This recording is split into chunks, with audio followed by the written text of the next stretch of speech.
ভগবান কি সত্যি আমাদের সাথে কথা বলেন? আপনি কি কখনো এমন কোনো মুহূর্তের সম্মুখীন হয়েছেন যখন আপনার ভেতর থেকে কেউ যেন আপনাকে কিছু একটা বলছে? ধরুন আপনি কোনো এক বড় সিদ্ধান্ত নিতে যাচ্ছেন, আপনার যুক্তি বুদ্ধি আর পার্থিব বিচার বলছে কাজটা করা উচিত, কিন্তু অন্তরের গভীর থেকে কে যেন বারবার বলছে না, এটা ঠিক নয়। অথবা কোনো যুক্তি ছাড়াই হঠাৎ মনে হলো হ্যাঁ, এটাই আমার গন্তব্য। আপনার সাথে কি এমন হয়েছে? আমার সাথে অনেকবার হয়েছে। আর তখন মনে একটা প্রশ্ন জাগে, এই নীরব অথচ অমোঘ আওয়াজটা আসলে কার? এটা কি শুধু আমাদের মনের খেয়াল, নাকি এর পিছনে লুকিয়ে আছে কোনো মহাজাগতিক রহস্য? আমাদের সনাতন শাস্ত্রে এবং আধ্যাত্মিকতা একটি অত্যন্ত সুন্দর কথা আছে। ঈশ্বর বা পরমাত্মা আমাদের সাথে সরাসরি কথা বলেন না, তিনি আমাদের পথ দেখান চিহ্নের মাধ্যমে, দৈব ইশারার মাধ্যমে। আমাদের প্রত্যেকের হৃদয়ে তিনি অন্তর্যামী রূপে বিরাজ করেন। তিনি সংকেত দেন, কখনো স্বপ্নের মাধ্যমে, কখনো আকস্মিক কোনো ভাবনার উদয়ে। আবার হয়তো আপনি কোনো ঘোর সংকটে আছেন, আর হুট করে আপনার সামনে এমন একজন মানুষ এমন এক কথা বলল যা আপনার সমস্যার একদম সঠিক সমাধান। তখন কি আপনার মনে হয় না, এই কথাটি কি আজ আমার শোনারই কথা ছিল? আসলে এগুলো কাকতালীয় কোনো ঘটনা নয়, এগুলো হলো শ্রী ভগবানের কৃপা, যা আমাদের সঠিক পথে পরিচালিত করতে চায়। সবচেয়ে বড় ট্র্যাজেডি হলো আমরা এই ঐশ্বরিক সংকেতগুলোকে গুরুত্ব দেই না।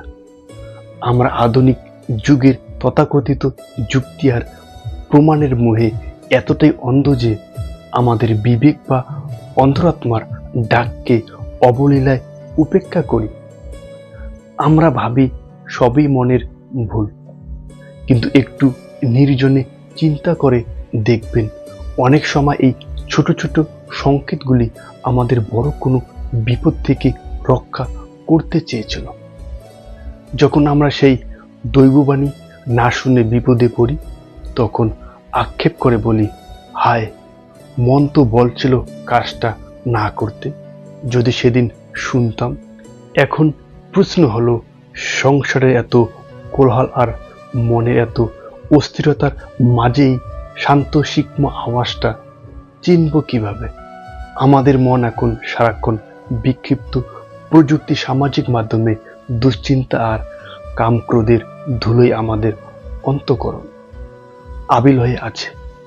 যখন সরোবরের জল অশান্ত থাকে, তখন কি সেখানে নিজের প্রতিচ্ছবি দেখা যায়? ঠিক তেমনি মন অস্থির থাকলে ঈশ্বরের সেই নীরব নির্দেশনা বোঝা অসম্ভব। তাহলে সমাধান কি? প্রতিদিন নিজের জন্য অন্তত 10 মিনিট সময় বের করুন, একটু শান্ত হয়ে বসুন, যাকে আমরা বলি আত্মানুসন্ধান। কোনো ফোন নয়, কোনো জাগতিক চিন্তা নয়, জপ বা ধ্যানের মাধ্যমে মনকে স্থির হতে দিন। যখন মনের ধুলোবালি তিতিয়ে যায়, তখনই সত্যর আলো পরিষ্কার দেখা যায়। সেই স্তব্ধতায় আপনি শুনতে পাবেন আপনার অন্তরাত্মার প্রকৃত গাইডেন্স। ভিডিওর শেষে একটা কথাই বলবো, জীবনে যখনই কোনো সন্ধিক্ষণে দাঁড়াবেন, হুট করে আবেগ বা যুক্তির বশে ঝাঁপিয়ে পড়বেন না।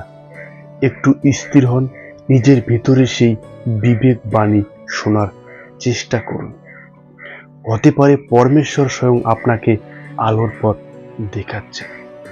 এখন আপনার পালা।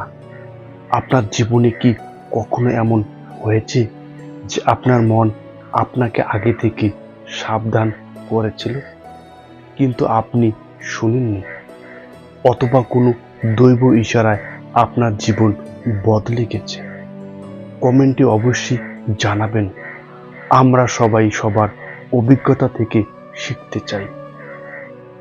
ভিডিওটি ভালো লাগলে লাইক দিবেন এবং আপনার প্রিয়জনদের সাথে শেয়ার করে এই সনাতনী চেতনার প্রসারে সাহায্য করবেন। নিত্য নতুন আধ্যাত্মিক আলোচনার জন্য সাবস্ক্রাইব করে সাথে থাকুন। ভালো থাকবেন, সুস্থ থাকবেন। জয় শ্রীকৃষ্ণ, জয় শ্রীরাম।